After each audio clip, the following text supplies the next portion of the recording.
Welcome back to State of the Nation. Last week it was revealed that the Prime Minister removed a portrait of Lady Thatcher from her former study in 10 Downing Street. And why it may have been within his rights to do this, the move speaks volumes about the Labour Party's MEAN-mindedness. It only governs for its own. On the horizon, there are two key changes that have prompted a collapse in confidence from business leaders. First, Labour plans to overhaul workers' rights. Anyone looking at the British economy understands that the problem is not that we are overworked. There are 5.5 million working-age people on out-of-work benefits in this country. But equally importantly, productivity has been flat over the past 2 decades and a half and has declined in the public sector since 1997. But what is Labour's solution? To inflate workers' rights, to turn the UK into a mini-European Union. British businesses now face the prospect of the right to switch off, the right to work from home, and the right to a 4-day week. It also undermines contract rights and treats employees as simpletons who cannot make choices for themselves without the big state supervising them. Second, tax rises are on the way in the budget next month. The Treasury, led by Rachel Reeves, cynically manufactured the pretence for the tax rises when she claimed there was a £22 billion fiscal black hole left by the Tories. Of course, what she didn't admit was that the hole was created by her own inflation-busting pay rise for her trade union friends. But it's safe to say we can expect tax rises, including a hike of capital gains tax, which reduces investment in our economy, leads to the misallocation of capital, and discourages innovation or the establishment of new businesses. Look no further than the latest report from Offshore Energy's UK that has claimed 35,000 North Sea gas and oil jobs are at risk as ministers consider increasing the headline tax rate on upstream oil and gas activities from 75% to 78%. And this is before we get into the hostility of actually getting oil out of the ground that's coming from Ed Miliband's department. For months, we've been told of all Labour's fantastical plans and that they will be funded by growing the economy. But you don't grow the economy by bashing business. The signs prove nothing has changed since Margaret Thatcher said this over 30 years ago. The fact is, Labour are still socialist and they deliberately set out to impose more government control over people's lives. That is where their whole belief starts. It starts with the power of government over the lives of the people. That is the reason why they increase taxation. More power for them over our money, less power for the citizen. Well, I couldn't have said it better myself. As ever, let me know your views, mailmog@gbnews.com. But with me now is my most punctilious panel, Daily Telegraph columnist Tim Stanley and the author and broadcaster Amy Nicole-Turner. Amy, why does Labour hate business?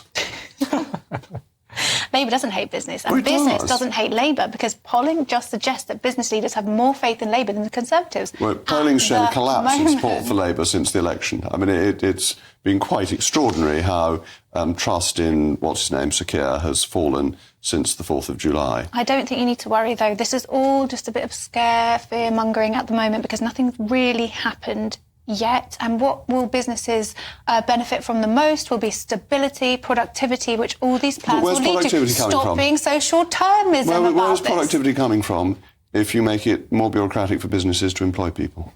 Well, because it will lead to stability in the workforce. Where's the stability coming from? From having...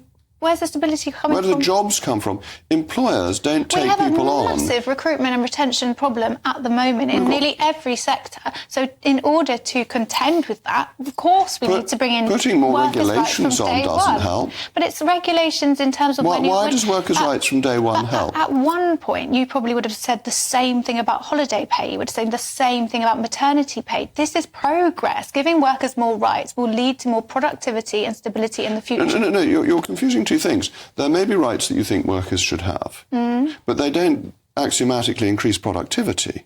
Indeed, they're likely to decrease productivity. Giving people more holidays decreases productivity. What will cost businesses more? Businesses will suffer and have to pay more if we have constant movement in the markets. We need stability, and I think these things will deliver that. But companies create stability for themselves. If they have good employees, they have an incentive to pay them more, to give them better terms and conditions. But that's just it's much better done by the market than by government regulation, which deters employers from taking on staff in the first place. Or maybe it's better regulated by joining a union. Tim, I mean, it just seems to me this is guaranteed to make our productivity problem worse and get less work out of employees. The issue here is that Labour ran on growth, and they keep saying, and Rachel Reeves says, we must have growth, right? They also ran on stability. But there's a slight tension between the two, because if it all just comes back to we will make sure there's macroeconomic stability, but then we will also do lots of little bits of regulating and raise all sorts of taxes in order to make the budget balance, at the same time as we're allocating new money to new things like nationalising the railways or creating a British energy company and things like that. It's not actually clear where the growth comes from. And then on top of that, as you say, there's the additional regulation when it comes to employment. But there's also things like a windfall tax, which sounds like a very good, easy way to raise money.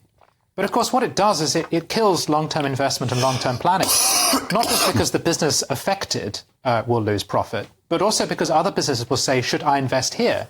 Because there's a risk that if I have a successful year, the government will take the profit from me. But you're talking about oil and gas companies. Right, yeah. Oil and gas companies, which surely ultimately we will want to deter investment from, because we want to encourage investment into renewable energy. Right, but at the same time, we all know we still have to use oil and gas for a short period while we move towards becoming net zero. But either way, that there is this fundamental tension between the need for growth, which is Rachel Reeves's message, and the need to do certain things which Labour is committed to its base to do, which won't actually increase growth and in fact might actually suppress it. And on the point about employment and conditions, there are some elements of its employment package I'm very sympathetic towards, but the baseline stuff is things like raising public pay for public sector workers. If that's not linked to a commitment to improve productivity, it's just going to cost the taxpayer more money. It's not going to provide a better service. So I don't see what that does for the economy or for growth.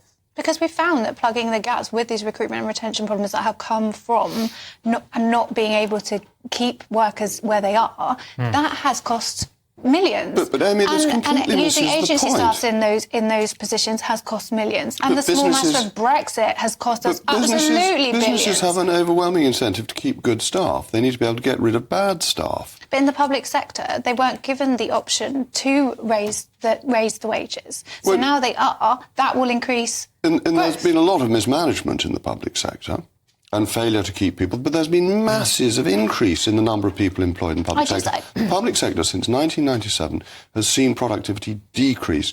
We have nearly 100,000 more civil servants than we had in 2016. We took them on to implement Brexit and to deal with COVID. Not one of them's been removed from that, and productivity has collapsed. And the socialists are giving them more money and asking less work of them. This is disastrous because every job in the public sector has to be paid for by somebody in the private sector.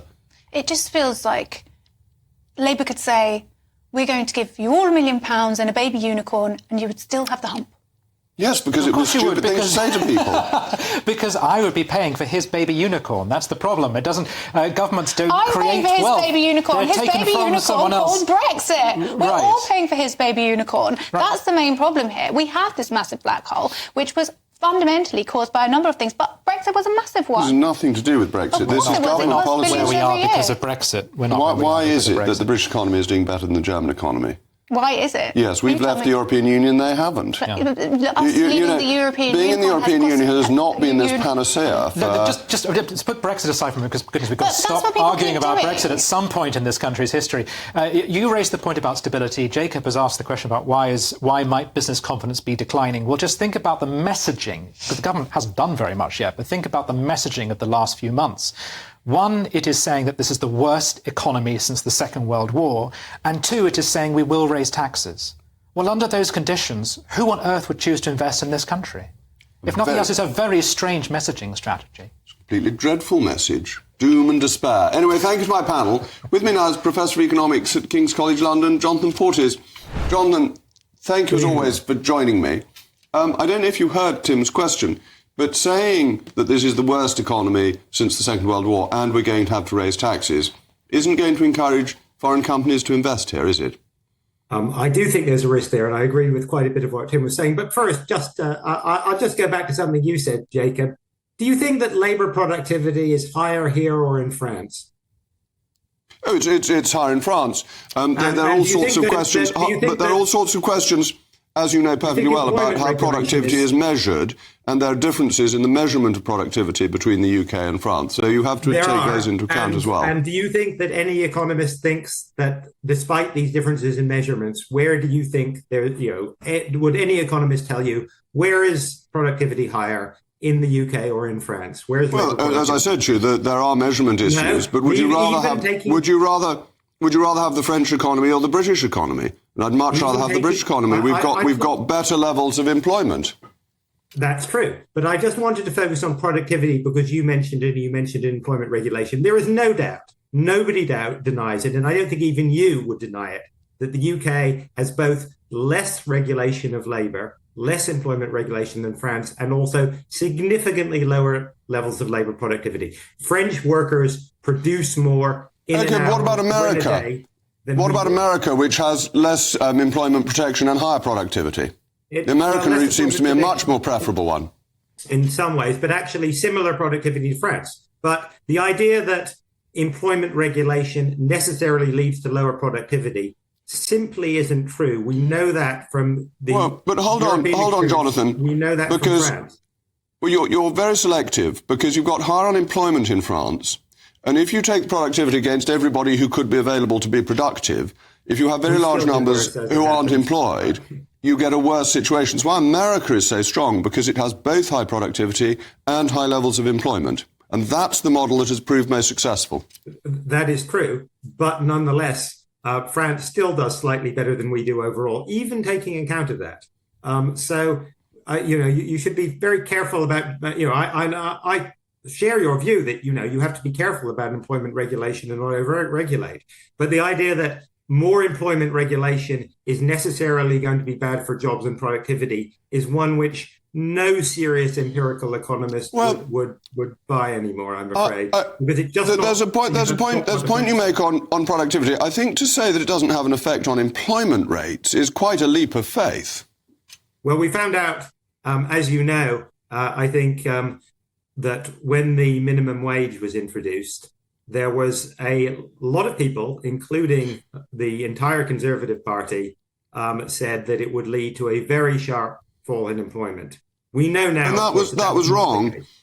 That was wrong. But that doesn't necessarily mean that a minimum wage doesn't reduce employment levels. It came in at a very high level of economic growth. So there are always some nuance in this. Well, Jonathan, I'm afraid we've got to end there, but thank you for providing some nuance to this debate.